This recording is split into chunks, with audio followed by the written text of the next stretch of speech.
Hi everyone, it's great to be back today with our wonderful guests. In our last episode, we talked about the women's topic and the looming water crisis. And today is World Waters Day, and we're gonna dive deeper into the water topic. I would like to give some context about Drip by Drip. Besides educational projects in the global north, we are doing water projects in Pakistan, Bangladesh and Kenya. In Bangladesh, for example, our partnering organization, we are drilling wells and setting up biosand filters to supply the local communities with clean water. By now we set up 40 filters, and with that we are serving almost 20,000 people.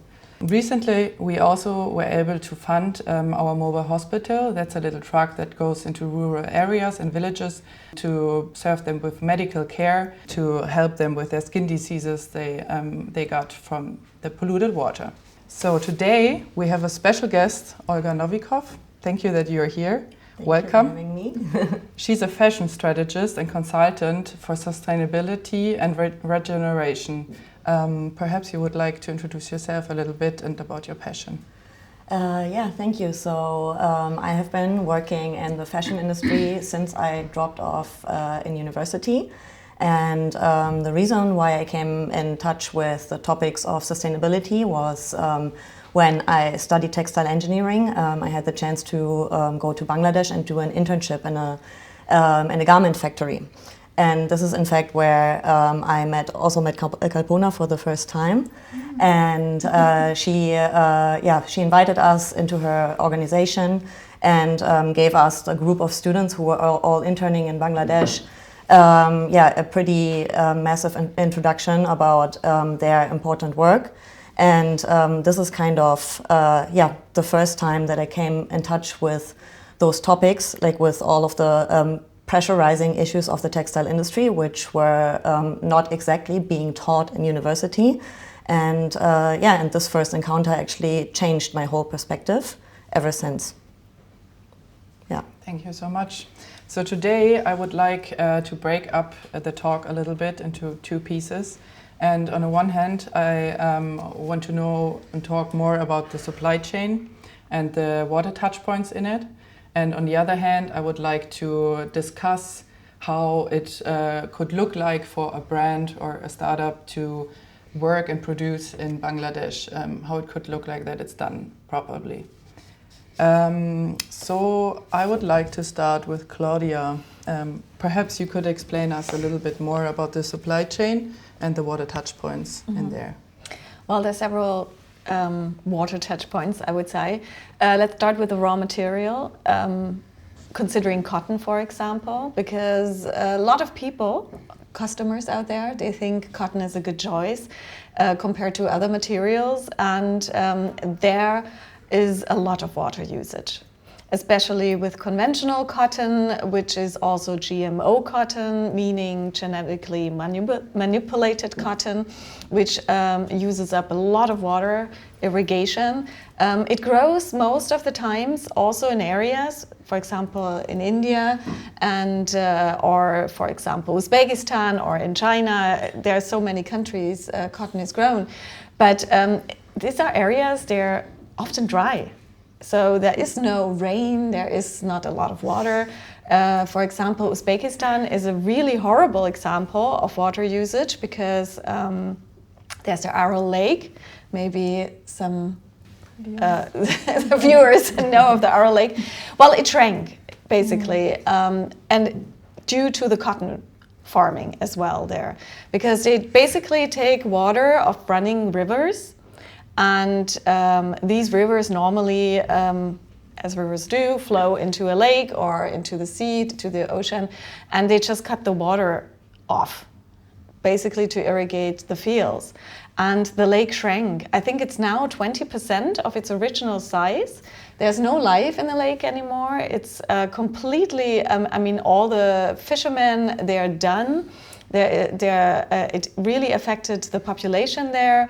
It affected jobs, the health of people, etc. So this is a very bad example how it works actually when you take water to water the cotton fields. Besides the fact that there is also a lot of use of pesticides and and insecticides and all chemicals used to grow the cotton and harvest the cotton. So this is the beginning of the supply chain. So I would say raw material already has a problem there. And other materials besides well, cotton? polyester uses less water, but it pollutes the water. So with the production process. So there's the difference between usage of blue water, which is then again taking water and consuming water. And then there's the gray water, which means we are polluting water in the end. And polyester is more polluting water and producing wastewater, because for the production itself, as it is no natural fiber, but a synthetic fiber, you don't use as much of water to produce. And then you have, of course, also other materials which are less used, but become more popular nowadays. It's viscose. Also there you do use a lot of water and chemicals, because basically it's wood pulp, which you try to break down into a cellulose fiber. As we know, wood is hard. It's like that you make tables, floorboards, etc., furniture. I mean, to make a fiber out of a very hard material, you need to soften it, and you need water and chemicals. So this is the beginning of the supply chain. So and then as we go down further, I probably skip with the cotton, the spinning process, but go right away into the fabrication process of textiles, which do get knitted and woven, and then we come to the next process using lots of water. That's the wet processing, and really bad is the dyeing process and the bleaching process especially as well. So basically cotton is not white, but we all do know we do wear white cotton shirts and white cotton is also very popular, but it's not naturally white, so we have to bleach it first.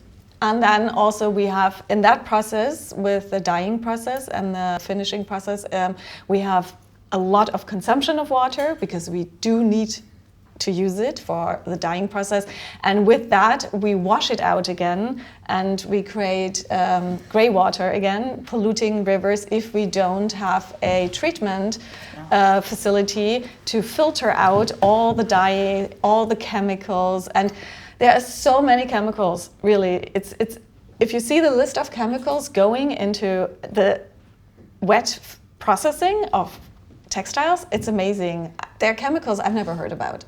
I mean, you have to be a chemist, literally, to dissect everything. And for every color, you need a different chemical. So basically, there are certain countries and areas where there are factories. You can go there and you can see the new trend color in the color of the rivers. So it's yellow this year, so the rivers are yellow. Yeah. It's red the next year, then the rivers are red. And the people living there, they are really harmed by it. They don't know any different, right? They just water their fields. The cattle gets the water, but like you said in our last episode, right? They just live with it, and it goes back into the food chain, basically. So. Well, that's one process. And then obviously we get into the cut and sew. The cut and sew does not use as much of water, but if we do the garment treatment again, right? I mean, there's so many different processes also with different types of clothing, different types of materials. Can I give one example? Denim. Yeah. Denim is really harmful. So, and denim uses a lot of water. One pair of jeans uses approximately 7,000 to 10,000 liters of water, one pair. So this is a lot. I mean, just imagine how many people can have drinking water. And so we have this invisible water footprint. You know, we get taught in Germany as well to take care. You know, you brush your teeth, you don't let your tap water run, and you're careful about the water usage here as well. But that's not all we have, because every product we buy it doesn't matter what it is. Now we're talking about textiles, but of course other products are the same. Every product has a water footprint. And if you open your closet, I just always do that with my students, with CO2 emission or water. I always like, okay, you know, approximately 2,500 liters of water a t-shirt, the denim pants, 7,000 to 10,000 liters of water. So open your closet and just have a look what's in your closet. By the way, we do have a really great tool about calculating your wardrobe's water usage. So it's called Water Playbook. You find it online. Perfect for my students and everybody. Yes. So it's amazing because then you just you just can grasp the problem and how much water basically is also in the closet you have. So, and the denim processing, you know, you have ways of making this used look, and so I advise everybody not to buy denim with the used look. It looks used after you wear it, you know. Just keep your denim pants long enough and they look used as well. They will have the holes, they will have the fading and so on. But there are, of course, ways now, washes, treatments. I mean, the worst was probably the stone wash. I think it's a little bit outdated now, luckily, but it still exists, exactly, in Berlin, yeah. So, and of course, this is all treatment once the garment is finished. And you, again, use a lot of water and you pollute a lot of water at the same time. So, yeah, that's basically the supply chain till the product is finished. Once, I don't know, shall I go further when it goes to the... Okay. Definitely. Okay. So then it gets shipped, obviously, sold. And then we have, again, the water usage of the consumer. So now we're at our homes and we have to decide how much water we use. And there's obviously, the less water you use, the better. The less temperature you use with your washing machines, the better. It's simply also what kind of detergent are you using? Is it environmental friendly? Because that's actually also, again, going into our water, polluting. We have good treatment facilities here, but you can't filter out all chemicals. It's impossible. So, and of course, when we talk about synthetic fibers, that is a problem throughout the supply chain, but also with the washing process while using the garment. We have a lot of microplastic. We're talking about a microplastic emission right now, and the fashion industry contributes a lot to it because every time this garment gets washed, little pellets, microscopic residue is washing out. And the microplastic problem is a worldwide problem. It's actually even in very remote areas you can find it, in rivers, lakes, and also the ocean. And it's not only the plastic in the ocean which causes it, it's actually also our behavior and synthetic fibers, outdoor clothing, sportswear, recycled polyester, which that's why I don't think it's actually a green thing to recycle polyester, but everybody's selling it as that right now. Because it's not, because it causes this problem of microplastic. And the last step is the waste, the textile waste. Like I just briefly touched it last episode. It's the waste which gets shipped to countries. Obviously, out of sight, out of mind here. Either it gets incinerated here in Germany because it kind of ends up in the garbage. But a lot of times we think we do a good thing and give clothing to charity. And then it gets shipped into developing countries, Africa, Asia, but even South America. I mean, months ago, it was in the news that the Atacama Desert, which was actually always a pristine piece of land, is now covered with clothing, discarded clothing nobody needs anymore. And it ends up also on markets on the African continent or also in Asia. And they don't need our discarded clothing, which is of cheap quality on top of it. And a lot of polyester, synthetic fibers again. which of course doesn't, how do you say, it's not biodegradable. So it won't disappear for a long time, and it just gets dumped somewhere because they are suffocating under our amount of clothes we do not need anymore. And it also ends up at riversides, riverbanks, and also close to the ocean when the tide comes in and out. You know, it swaps clothing into the ocean, obviously, but it also pollutes the water. And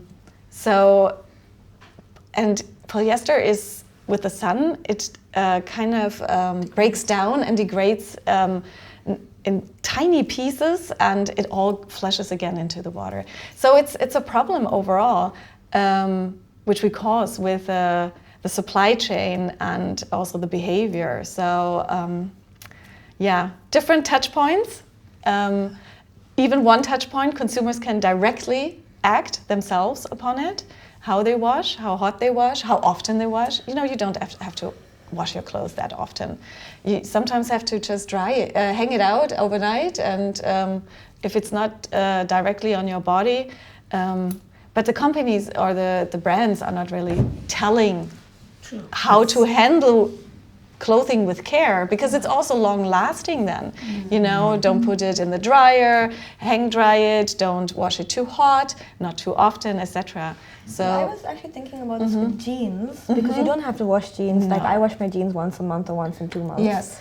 And does that actually help with the water footprint of jeans? Because like shirts, you of course wash every day. So I wonder how it compares with like a organic white t-shirt, say, and a pair of jeans. Well, let's say whatever clothing you wear longer has a better footprint, either water or CO2 footprint, because the longer you have it and the longer the life cycle, the more you break. Basically, you have a slimmer footprint. The less you wash it, of course, it also extends the life cycle, because the more you wash it, the more the fiber breaks down, and it's wear and tear. Exactly, you wear it down. Okay, thank you so much for explaining the supply chain. Can I and the ask an in-between question about cotton? What would you recommend, what type of cotton to use? Like, what do I need to look out for when I buy cotton yarn? Well, I always say, okay, at least buy organic cotton. At least there is no chemicals, or hopefully there are no chemicals used. Organic cotton uses less water than the conventional cotton. It still uses a lot of water though. But, and there are alternatives as well, like linen or hemp, for example. Those are actually fibers using less water, and they can also be grown in different climates, also actually here. So it's you know, there are alternatives, obviously. With regards to cotton, I just want to add that now we actually know that it's not proven whether organic cotton is using less water than conventional cotton. And I think now is a very good time to kind of make a link to social justice, you know, next to all of the environmental impacts that you have just described. Because in fact there is, like, we also always have to look at, like, where is the biggest impact. And what we know right now is like that the data that is available to measure the environmental impact of certain fibers is not accurate, because there is, or it is problematic because there's like so many methods that you can use to calculate the life cycle impact of certain fibers and of garments. And depending on what kind of method you use, you get like a different result. And the thing with this data is that most of the data is, was initiated and created by industry-led initiatives, and they are using largely relying on their own studies. And most of those studies are not being peer-reviewed, or if there's peer-reviewed studies, the industry, of course, doesn't tend to use it, because you always want to perpetuate what you want, or you always want to see the result that you want to see. And and the thing with organic cotton actually is that we cannot say this because there is not enough like scientific evidence to really prove that it's using less water. But what we should be what we need to start looking at is what kind of social impact it has, because social cotton is proven to have an impact on the livelihoods of the farmers that are growing it, and this kind of means they need to buy like more expensive resources to grow the cotton. They need to comply with certain standards. And now I'm talking just like the growing part of the cotton, right? Because it has a really big impact on how much money they actually earn. And then the farmers in the world are the poorest people in the world. And I think it's kind of not fair to put like this burden on them to ask them like grow organic cotton because we are demanding it, and risk to have like lower yields and more expensive processes. So in the end, they are earning less. But one of the one of our biggest objectives should be in that discussion to also eliminate poverty, and this is we are not doing this by imposing such standards on the world's poorest. But I do agree that like when we talk about wet processing, because it's like different stages, and in different stages we have different problems, as you just said. And in wet processing, we of course need to focus on the pollutants, on the hazardous chemicals that are released. And here again, it has the most important impact is environment is important, but in the end, the pollution has a very negative impact on the people who are living in the countries where we are producing. And this is like we are not only outsourcing our production, but we are also outsourcing our pollution, right? And you made like this interesting link that we here are very aware of like how much water we use, but then we are like 100% not aware about the water footprint and the pollution that we leave behind in the countries where we are sourcing the garments from. Yeah. Thank you so much for this interesting insight. I would like to ask you whether you have examples of proper water management possibilities in the supply chain.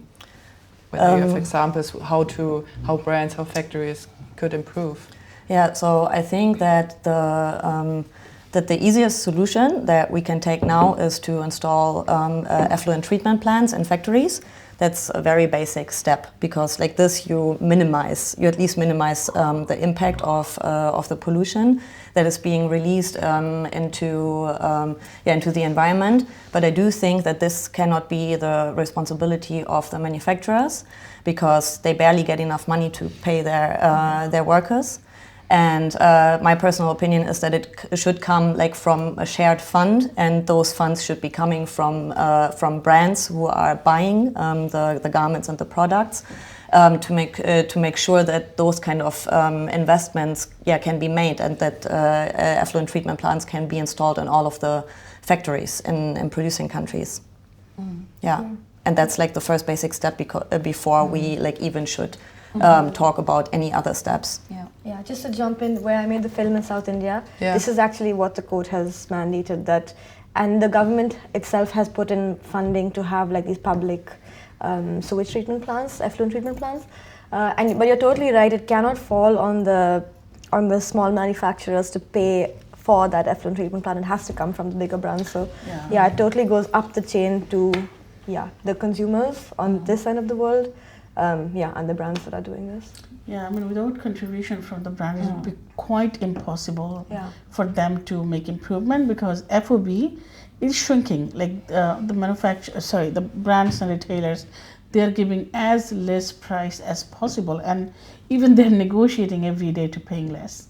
So without a contribution fund, it wouldn't be possible to improve. Absolutely, and actually, like what I also wanted to say before was that if it doesn't come from the brand, then they would just go to the next place where this effluent treatment plant doesn't exist and set up the same system there. Because they have like less regulation. Exactly, and that's what's been happening over the years, right?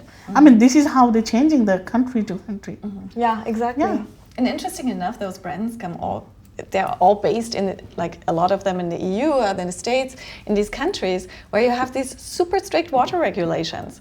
So, I mean, but they would never work and produce in that such way in their own countries. So, and that's kind of like very contradictory. Of course, they go somewhere else. Like you said, it's kind of like the production facilities, they're outsourced and the pollution happens in another country. So out of sight, out of mind as well, right there. And yeah, it's really hard for those countries to implement all these like renewable energy, water treatment plants, and all these facilities which are demanded actually. Yeah. But my question to water treatment plants, I heard that often they are set up but they don't run. So if the audit comes, they put it on because it costs a lot of money to keep them running. Yeah. And that's the point, you know. It's like if they had enough money, maybe it wasn't such a big issue for them to turn it on, or like, or actually use it, or install an effluent treatment plant that is, in accordance with the size of the factory. Because sometimes, you know, they are just like so tiny, you know, just like as a show off to show like the buyer, you know, that it is there. But then the next problem, of course, is that buyers are not equipped to be able to judge. But then again, you know, it's like I think the utmost responsibility should be with the buyers, because it's the consuming countries from Europe and USA mainly who are responsible for the pollution in the production countries. And this is why it should also be our responsibility to make sure everything follows a proper standard, like the same standard as we would be applying here, but we are applying double standards. Yeah, and if they break down, I mean, you know, they are also often don't get repaired. So it's the same thing, because here we have all these like TÜV, or, you know, we have all these different institutions. I don't know. TÜV. We have nice word. It's a nice word, yeah, but they work globally, so. But they will have these different institutions always checking on these facilities, and they don't have it there. So it's kind of. Well, they do actually. You know what TÜV is, right? It's TUV. Yeah, it's what is it called? TUV. So in Bangladesh, okay. it goes. Yeah, you do have it, TUV. but not everywhere. You know. Yeah, and also it's not so useful. You know, I mean, it's like there's many examples. I mean, I bet you can tell us a lot about how. Yeah, you know, those kind of auditing companies are operating in production countries. That would be great, like a little example of how audits are. Last episode we have been talking a little bit about the auditing system. So it is definitely crazy, okay, because the company hire their own auditor, they pay them. They pay them. It is extraordinary. So then the factory already knows then when the auditors comes, and so they have enough time to make over, as well as enough time to coach workers on what to say. So on top of that, when auditors are in the factory, they question to the workers in front of the managers, like. Do you get the safe drinking water? Yes, I do, because I cannot afford to lose my job. How much wages you get? Oh, I get like above minimum wage. I mean, all these things they need to say, because auditors never goes outside of the building and asking question to the workers where they are comfortable. So this auditing system is traditionally it is failure. And it doesn't have enforceable mechanism. No one challenged them. And towards to end, what do you see? A glossy report from the brands, how good we are on the water treatment or taking care of worker rights. So this is like how the audits look like. So basically, they should have an unannounced audits. And of course, but that's the problem all along, right? Also with the brands announcing their visits and not going there unannounced and just checking how is it going with my production. They don't want it to get surprised. Okay? That's why they don't tell. But usually, what in a real world it should be it should be unannounced.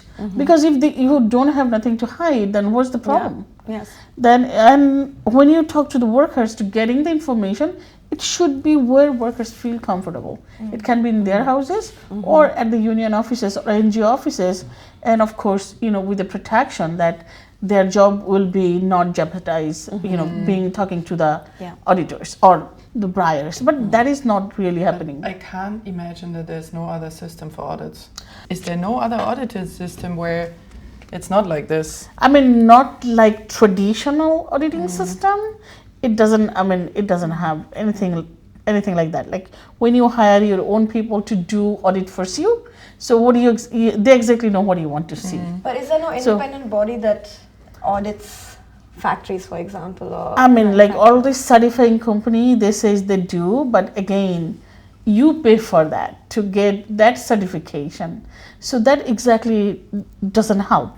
Like, kind of like independence audit or improvement that we need to see, the mechanism that Bangladeshi code has been applied.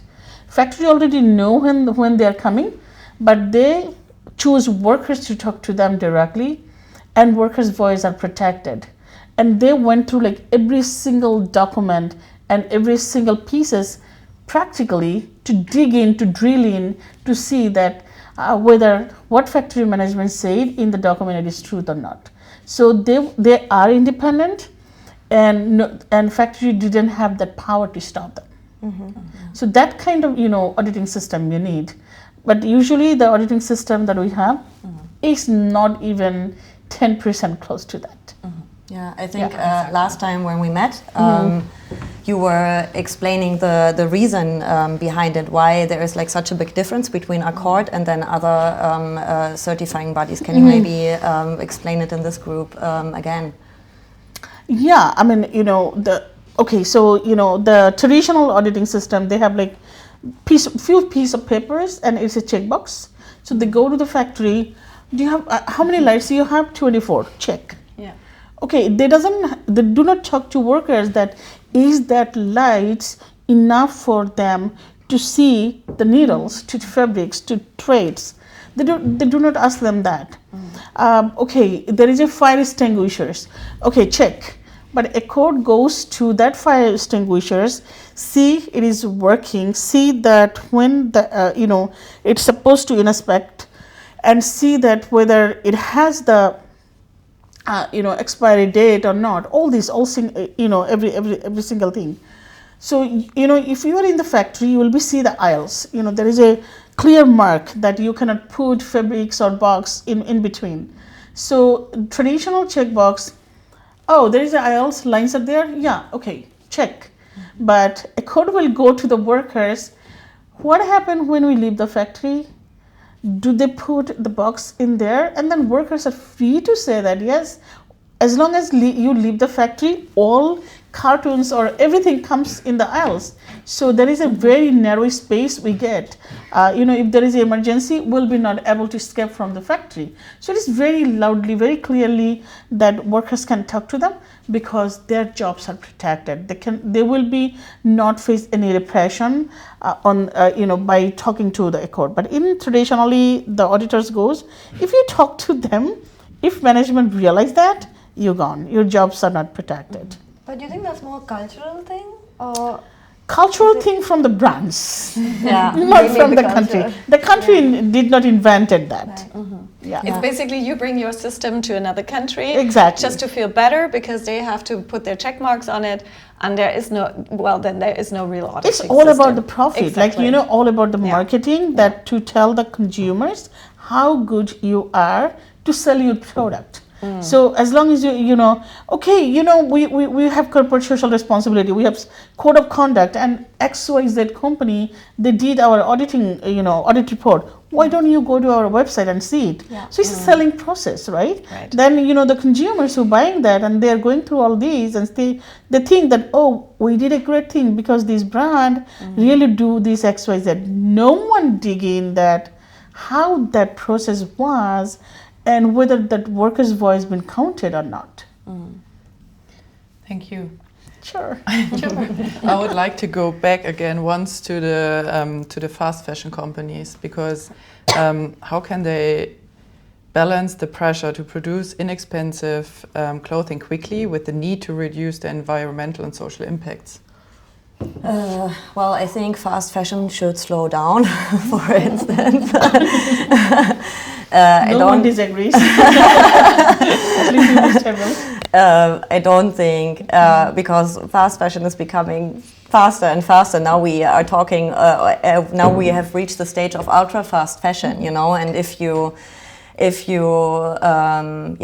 go and visit factories during peak times and you see like how flooded they are with products, you know, overloaded, like almost like exploding, so full, and then you go there as like a quality manager or whatsoever, and then you like run through the aisles and then you say, oh, this is like dangerous, you're blocking the exit and stuff like that, you know, and then manufacturers would be looking at you and it's like, yeah, but aren't you the one who's like putting, like giving us so many orders and like shortening the lead time to an extent that it's not bearable anymore? And that's the thing, you know, like fast fashion needs to slow down. There is no other way than stopping like our need to like consume more and more and more and waste more and more and more. You know, it's like in my opinion, we should be slowing down. We should be consuming less. You know, we should relieve the productions from the pressure that they are under. And give them more money for like increase the monetary value for less products. But how can that shift be possible? Be started? It's not a rocket science. Yeah, maybe you go. Yeah. But I think like where does it start is the question. I mean, yeah, like of course everyone agrees, I think on a global level that we need to slow down, but who do you think is the first person to orchestrate this? Not person, but first. Who invented the first fashion? The companies. We consume, I mean, you consumers didn't tell that, hey, we need like 15 t-shirt in 20 euros. You did not ask for that. It is the companies who felt that they can make more profit out of it, selling more t-shirt to you, saying that how cheap it is, you don't need to wash it, you just can dump it after one use or twice, right? And then where you're dumping to that country who made it for you, okay? Again, we don't need your clothes, okay? So, I mean, as I said, it's not a rocket science. Like, how we were before fast fashion. Fast fashion, I think it came like 15 years ago. When I think a little more. When I started working, I think first brand was Walmart. They started, making the t-shirt or polo shirt in my factory where I used to work. So it did not come like 50 years ago. It is pretty new, okay? So what you did before? I know many people still paying over $50 for a just white t-shirt. And it's not too far. In Italy, if you go there, that is happening, okay? And how do we stop that? And before we go there even, we need to know that what fast fashion has been created. It is good or bad.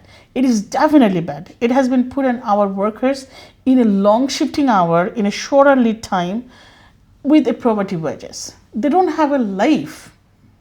And consumers, they're losing their money. They think that I am getting too many clothes with that little money. No, you are not. If you see that your lifespan of your clothes, it is less than what you had before. Like if you had one t-shirt or two t-shirt before the fast fashion, and now you are using 20, but lifespan of that t-shirt is less than that too. So you are wasting your money. And who getting profit out of it? It just these companies. And how do we stop that? Again, a story I told you yesterday. Go to your grandma and ask her that how many winter coats she had. Or maybe your mom. Yeah. That how many clothes she had for when she was in college. Yeah. And just change yourself in that way. Educate yourself. Consumers need a consumer's education on that. That do we really need that big fat closet for us? That's the bigger question. Do we need like 20 winter coats for one winter? We really don't need that. But do you think without like government regulations in fast fashion, it would actually change? Because I feel like while there's this demand of people, I mean, all of us, obviously, we know, and I'm guessing we hardly buy or hopefully not buy fast fashion. But I feel like as long as there's such a big demand for it, the brands and the business people always make that. And they're also stealing from small designers again, because you see all these small designers dropping these collections, and then a week later you see their designs hanging at Zara or other. But do you think without like the government really doing something against fast fashion, it would actually change? Because the brands. It's a both way. Like when fast fashion invented, the regulation did not invent it in the same way. It's just a selling process that these companies has made by themselves. Yeah. They didn't go to any government that we wanted to bring fast fashion in the into the market, and we need a new policy for that. But they have the incentives to do it because they're driven by profit. But they have no incentives to move towards slow fashion. Yeah, what's the incentive? How to encourage? What incentive? How can we encourage the brands to do it? I mean, the brands, they will be never encouraged by themselves. It has to come from the consumers. It has to be, because it has been invented for them. But profit has been taken by the companies, but it has been invented for the consumers. So consumers need to come to them. I mean, even if we talk about any legislation, any policies, consumers need to raise their voice that we wanted to stop it. And in order to do that, or to stop this, or slow down this fast fashion, we need a legislation. It has to be a consumer's voice. And for us, I know there is a huge, talking that, if fast fashion, slow down or stop, then there will be job cut. Yes, there will be, and we are ready to take that, but with a condition. When you are buying a sustainable clothes, you consumers need to make sure that a good portion of money, a fair portion of money goes to the workers. Now, in the production country, in one family, 4 person need to work to run the family or to survive. Okay, if we have a living wage, if that adequate percentage of money goes to the workers, that would be converted as a living wage. If our workers have a living wage, even 2 lose job from one family, that's not going to impact their life, because they still have decent wages to run themselves, to run their life in a decent way, and 2 can still choose for go to school or get an education or go for another job. Yeah, but this is where I think the government has to come in to make sure that a living wage is paid, because otherwise, if even say like consumers raise their voice and the fashion industry slows down, then it will result in job cuts. So, and if we leave it to the free market, then it is going to end up affecting. There is a discussion on that. If you know about this human rights due diligence directive, that talks about living wage, and this law all about to bringing the companies under accountability. Companies from like where their headquarters are, especially like European companies, will be taken care by under that law. So it is where this came from. Of course, the citizens of the Europe, of course, the politicians, of course, the consumers raising their voice and having that law.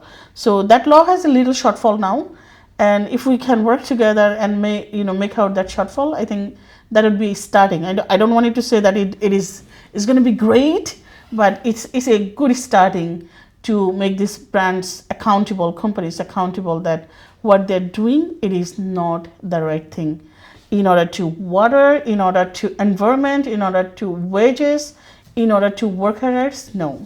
So the due diligence law really talks about it. And how do you make them then follow this law? If you make it mandatory, then if you make a law and it says that you are good and signing on it and you don't have any responsibility, that doesn't make any sense. It has to be mandatory, and the improvement cost should be sharing, and there should be access to remedy for the right holders. So these 3 things need to be very clearly make sure in the directive, and I think the mandatory one and cost sharing already confirmed. So one already is still in a discussion that whether we have access to remedy or not. So when we talk about access to remedy, we just mean workers from down to the chain can access to German court or any European court to sue the company who is sourcing from that factory and did not follow the law. that make difference. Mm-hmm. Yeah. Thank you. Just jumping back once to the topic of consumers, whether they should be educated better. I hear voices that consumers are super brainwashed and it's really hard for them to get out this marketing, which is really tough to make them buy a lot of t-shirts, white cotton shirts. And so I would like to hear your opinion too about where could be at a brand again, like the point where we could encourage them or change the system, not just only about over consumers. This is a really difficult question, because to change the system, it needs so much more. I mean, we have the brands and they're perfect advertising. They're creating demand and creating needs. I mean, really, what do we need? Seriously, do we need like this new piece of clothing and this new trend color? I mean, they create this need. And first of all, we should get out of being so influenced. But then we have influencers. Getting to that point, we have social media, influencers. And basically, this getting influenced all the time and constantly is become very, very good method to create need and to consume more. So it's kind of like a cycle we have to kind of break out. I don't have the perfect solution. If I would have the perfect solution, I would definitely do something about it. But it's basically, I believe in education. So, and from a very early age on, because and to implement it basically into a behavior. Because also what we kind of notice right now, it's a phenomena of a very young generation being supposedly environmental conscious, for example, and also conscious about social things. But we have this behavior attitude gap, how it's called. So basically, if you have statistics and questionnaires and you ask them, they're all like, oh yeah, we care about the environment, we want to do something about it, climate change. Yes, of course, people need to get treated fair, but they don't shop accordingly. So there is something which there's a gap, and we need to basically find out what's happening there, how does this gap even come into existence, and then actually find there the triggering point. But of course, the brands need to remodel their business structure, because as we said before, fast fashion is completely contradictory to environmental and social impact. So bottom line, I think we agree all on that. So there is nothing to discuss about it, as long as they don't change their business model and their pricing and how they, like you said, create over and over more and more product. Now, if you're like a little brand like you, you are or launched wanting to produce in Bangladesh, as you said, or another company wanting to shift with their working conditions in Bangladesh. What's the way to do it? Yeah, I mean, I think we were discussing on that yesterday a little bit, right? Yeah. You know, when you are small, start with very, a small way. You don't need to jump in a bigger factory when you were in Bangladesh. You need to find very small one who can help you with, but you're making sure that it is not environmentally impacted. It is possible, okay, and it is the workers are paying really adequate salary, so they can run with. So when you are growing up, you're growing up together. So you just don't jump on to do 50 store in a right away when you have a money, rather improving the working condition for the people whom you're working with. How would I make sure that how do I even find these people, and how do I make sure that I'm actually working with the right people, that it's true what is going on, because I can't afford to like travel to Bangladesh. Exactly.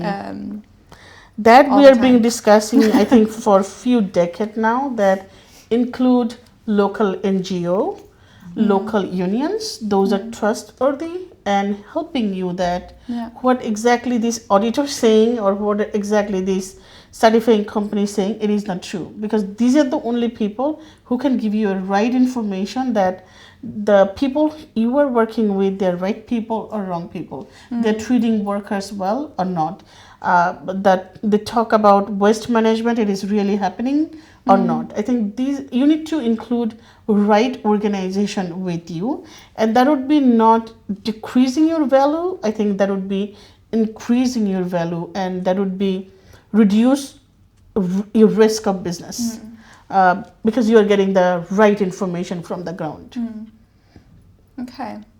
I feel like there should be a link wherever this is shown for like young fashion designers, where to find the right organizations and people.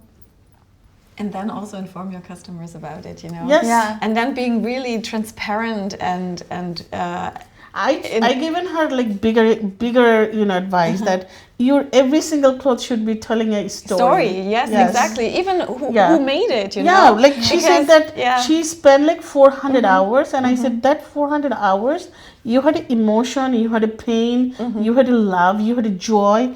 Write everything. Tears, crying, knitting. Sometimes you thought that you cannot do that. So think about that worker who is producing that.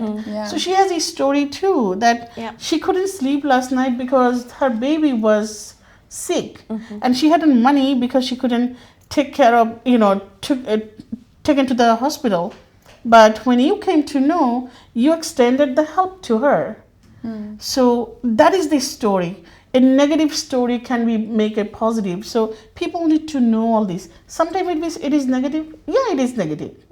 But I'm trying to improve. Those stories should be goes along with the clothes, which is really missing now. Which is going back to grandma's code. Yes. It's our clothing have no emotional attachment anymore. So, and the storytelling. So basically, I wore this coat when I met your grandpa, and then like all these. Because we just wear that and go out and toss it. And it's like, oh, I'm on social media. I've had one picture with that fancy blouse. I cannot wear it anymore. All this. I was thinking the same thing with the suit today. I was like, oh, can I wear this because I was wearing it in my show? Wear it like another 100 times. Wear it 100 times for special occasions, and you have a story Makes with me feel better now. Like, we Bangladeshi, we are the second largest, producer in the apparel world. But do the all Bangladeshi women's buy the the clothes from the market? No, we don't. We buy the fabrics that we like. Then we bring it to our own tailor, and we give them the opportunity to negotiate with us with the design, everything. If you change the design, they will ask you, it is custom made, they will ask you more money. And we talk to them about lead time, and they will negotiate. I cannot give you in 3 or 5 days. And then we have to tell, brother, there is a wedding, I need to wear this. Okay, so we are the people, like, no one can manipulate our mind saying that, oh, this is the festive, you need 10 more clothes. No, we choose it. Do I really need one, or I can wear already what I have in my wardrobe? And if we make one custom made, we give all the opportunity to that tailor to negotiate with us with everything. So this is how the cloth make, and we have a story for that. We can tell that he made it beautifully, or he screwed up me. I would like to have a little comparison between slow fashion that you are doing and the fashion, and especially the ultra fast fashion. So perhaps you would like to start with your slow fashion, what you're doing. I think the beautiful thing, or why I fell in love with making clothing, is how the actual process of how to make it. So I spent like 6 months hand making a collection recently, and I just love making it, from starting with hand dyeing yarns to then knitting the whole pieces, and but it's also the difficulty to then figure out how to actually make a business out of it that gives me profit, because now I created this beautiful collection and all these beautiful pieces, and I call it knit couture, because it's handmade, but in knitwear. But how do you actually build a business that works or actually make a profit? So that's like where then like slow fashion, I think, is struggling to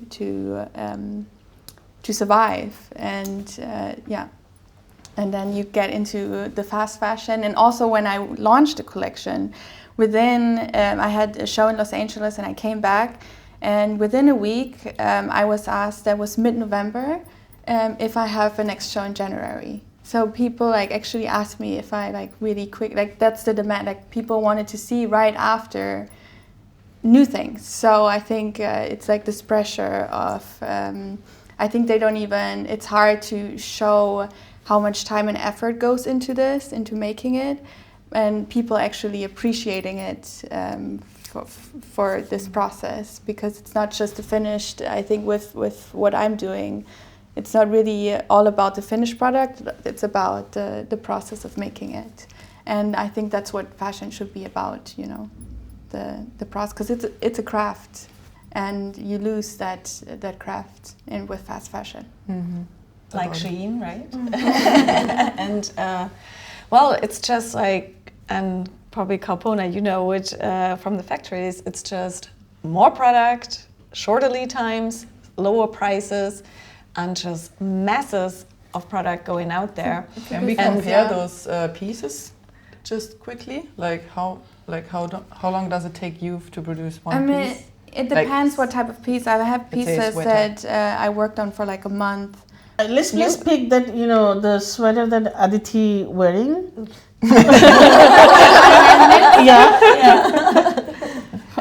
It would take me probably like 100 hours, I would say, yeah. Okay. In the factory, you know, I think 40 workers will make 2,000 pieces a day. Mm-hmm. Exactly, we have to talk pieces a day, because I was just thinking a few days, a whole collection, right? But of course you're talking one piece, so this is the difference between slow and fast. You're talking one piece, and here we're talking lots of pieces. No, not yours, which I'm embarrassed. I've worn this sweater at least for 100 hours, as you can see. So. Exactly, but if you imagine, right, 2,000 pieces, 45 workers. And I mean, I'm just giving an example. You know, for a jeans, I don't know that how long you're going to take. For a jeans, it's, you know, 65 workers in a 10-hour shift, they make 1,200 pieces a day. So you are not compared with like a ultra fast fashion, okay? But you have a great story that people need to know. Those workers have a story that's a negative one, that how this fast fashion ruining their life in that long shifting hour, putting them in a poverty wages, ruining our ecological system, wasting the water, not treating the waste, you know, there is no waste management at all. And even workers do not have access to safe drinking water in the factory. But when you are needing things, I think you have beautiful story to tell. Thank you. Yeah. And my last question about Shein is like, how could it get so big? I mean, it's bigger than Zara and H&M. Influencers. In that time also where people are aware of fast fashion and the problems, like how can it get so big now? It's crazy when you think about it. Yeah, it's the contradiction. It's like people really don't care. Yeah, they only I mean, they don't even advertise. It's only social media, right? And they don't actually had up till now any stores. So it's kind of, but it's a specific target group too, and they just really grab them. I don't understand. so because I'm not the target group. Obviously, I was more or less shocked that. Because I thought we were already at an end, like you said. After Primark. Yes, and I was shocked. How could we even top this? I mean, I'm more or less speechless, actually, I have to say. Yeah, it is genius marketing, and actually you can see the power of influence that you were talking about earlier, the power that it can have, and maybe that's where the change needs to come from as well. And maybe not with like depressing stories, but like facts and information and this possibility of change, like the possibility to change. Yeah, we always talked about the responsibility of brands and how politics can do something and consumers. So I just want to add another topic. What about the responsibility of the influencers? Because I think they are free to do right now however they want to advertise and what to promote. But I think there has to be, I mean, companies have like kind of a CSR structure and a kind of code of conduct, but influencers, I think we need to also, well, that's just my personal opinion, but they need restrictions. I mean, and also, why shouldn't they point out the negatives or the positives? So, because it's all about money. Yeah, it is, of course. The influencers gets money. Of course they do. Like if money. you go to Messi from Adidas, I think he gets $100 million a year. Okay, sure. And he cannot get rid of that money. So that's the problem. But I think, you know, again, I'm going to come back to the consumer's education. I know it's here ugly and slow, but that's the only thing that, you know, make things different. Like when we were children, our parents taught us that which hand we should use to eat, how we should talk, what we should do and what we shouldn't. The consumers kind of like that baby, you need to tell them. You need to teach them. It will take time, but if we don't start it, it is already late. It's going to be really, really too late. But don't you think in this, I mean, I totally understand, of course, the change has to come from everywhere actually. But don't you think there will always be a section of people that just don't have the time or like money or a capacity to care about it? And as long as they still get a $5 t-shirt, they will buy it. I mean, not everybody has the time to read the story behind the production of this shirt. Not everybody has the capacity to care for it because, I don't know, they... You know, Aditi, I mean, like put that story in a different way. Like the jobs we have, we really need them. You know, the factory worker, if they just get fired, they don't have like 1 week money to, you know, survive themselves. They don't have that. Yeah. Despite all this, they stood up for their rights. Yeah. They wanted to make changes. They know that they will lose everything, but they really wanted to fight and make things improve. They wanted to have 8-hour work. They don't want to do the forced overtime. They want living wage. We are trying in the ground, you know, despite facing all the odds, all the difficulties, power collusion, we are trying to change in the ground. And why don't the consumers cannot do that when they're sitting in a privileged country? I really don't want it to buy that. Yeah, I do understand sometimes the limitation that people are poor here too, that they can only afford this €5 shirt, but they need to, you know, change their perspectives as well. What if you would not have that privilege to have a fast fashion? Would you not buy? You are in a civilized country. That's why I keep coming back to this, like the structure, like we do have the privilege to buy something. Yeah, I mean, we need to think a different way. Like, you know, these people are too much into the social media, too much into the, you know, gaming, all this, and we need to put things up there that what you are doing is not the right thing. Yeah, it's there are the real world. It's ultimately a matter of like teaching critical thinking, right? Because so they need to be taught how to be opinionated and to create a good critical behavior. And I remember when I was in school, you know, we were taught not to throw our waste into the forest, and we would go into the forest and we would like clean it and pick up the waste. And ever since, I have not dropped like one piece of waste anywhere, you know, like which is not a waste bin.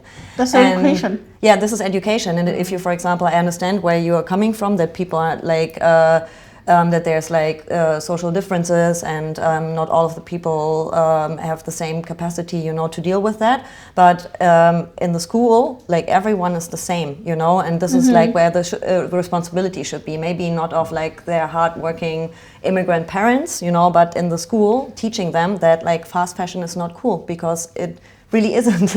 It really isn't cool. The impact it's creating, I mean, we've been discussing it all along, and I really think that if you start early on, like teaching them like proper critical thinking and manners, you know, as you also said, then it will have an impact. Like we cannot wait, like have like children be born into the system, you know, because it's like they're all digital natives, you know, like they are growing up in a way that we didn't grow up, and everything that they perceive around them, like they take as a given, right? So they need to be taught how to handle things critically. And also the fashion students that need to be taught about these issues. Definitely. Because when I studied, and not one lesson was about the water or any issues or the environmental issues of fashion. So I think that is also a huge problem that the universities are not teaching. By the way, Drip by Drip is offering university workshops about water in the fashion industry and school workshops.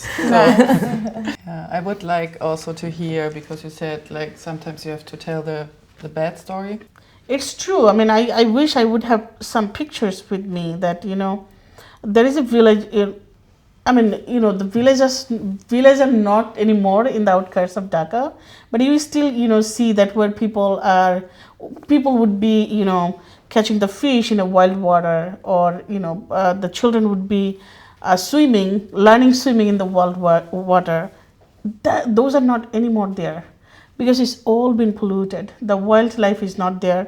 Even people wanted to, you know, go, during the monsoon, there is a wild water come and it is filled with everything, but the smell comes from that. You just cannot stand like 5 minutes there, and it's all happened because of these factories, textile and garment, because they don't treat their water. They just throw it in the lake, canal, river, whatever they see, and they don't do it in hiding way that Aditi was already been said. They do in a delight, and it's not that government do not know about it. Like when you see that a great canal you had, it used to be using for this water used to be for using for many causes. Now people cannot walk through it because of the smell. It is nothing that it happened overnight. It took some months, years to happen that, right? And of course these people know about it, and they did not control, and it is badly impacting the workers, the communities, the children's, everyone, in the outskirts of that factory. Do you want to add something? It's really bad pollution-wise. The river I went to, I think because we're so used to seeing these images, sometimes it's like, what shocked me is that it's actually not that shocking anymore, because like in South Asia sometimes it's become that normal. It's so normal to see garbage on the side of the river, but that you don't even, you just think of it as like, oh, this is the ecosystem, this is the natural ecosystem. Of course, people are living in like really dreadful conditions, but that's just how it is, and you get really used to it. And I saw also like water hyacinth plants. This is kind of species that like indicates heavy metal pollution in the water. But sometimes it even looks beautiful, when you don't know what's behind it just because you see some green. But actually, it's really bad. But to go back to something we were discussing earlier, I feel that why we're so drawn to also fast fashion maybe is that it feels so good and it's so easy and it's so glamorous, and this world is so with fashion shows or Instagram and TikTok and all these things, it's just so glamorous, and it's so easy to pick that over these images of grime and dirt and poverty and sorrow and and it's so distant and so far removed, and the story of people suffering in the global south is it's also become a common story, and you don't want to engage with it somehow. And I think, of course it's important to show these images, and that's why I do what I do. I think it's a really important conversation that people should be having. Yeah, but equally maybe we need to find a new way to tell those stories that are not always so depressing and always so over dramatized, but to put the blame where it should be, also almost what you were saying also, with independent auditors or with the government or with the lack of regulation. And somehow I just feel it can't always come down to the consumer. I understand consumerism is the biggest problem, but always coming down to the consumer just feels really burdensome burdensome, if that's the word. I would also like to know, because you also said like we need to hear more the voices of the garment workers, for example, and I would like to ask like how strong are the unions? The unions are not strong in back home. Yeah. Because of the power collusion of these factory owners, it is so difficult to organize there. Every time workers try to organize, they're being threatened, beaten, falsely pressured, and sometimes forced to leave the community. It is very common up there. So if you ask government and manufacturers, they will show you a great number, which is quantity, not a quality. Like after Rana Plaza, it is now the union registration. I think we are at kind of 1,000 more. When till Rana Plaza it was 100 something. So it's a great increase of number. But if we then ask them that how many factory union have a collective bargaining agreement, they cannot show you more than 50, and those are functioning with difficulties. Okay, so there is a huge resistance by the factory owner to acceptance of the union. But it's not. It doesn't mean that workers are sitting down and tolerating them. These young workers are so brave. If they've been defeated like 3 times, then they come back and again they start organizing and fighting, because we all believe that the way out is for us organizing. And how can they be supported? From where? For example, here, like Germany, many as ways. An NGO, yeah. but So also in the country. There are many ways to support. One is that support our demands, what we have, and how you can do that. You have we have a business treaty, government to government. Like European government have a business treaty with Bangladeshi government, which is called GSP, Generalized System of Preference, and it has a clauses for human rights and labor rights, that human rights and labor rights are protected under that. But I don't think the European Union ever did an investigation on that how that really taking place.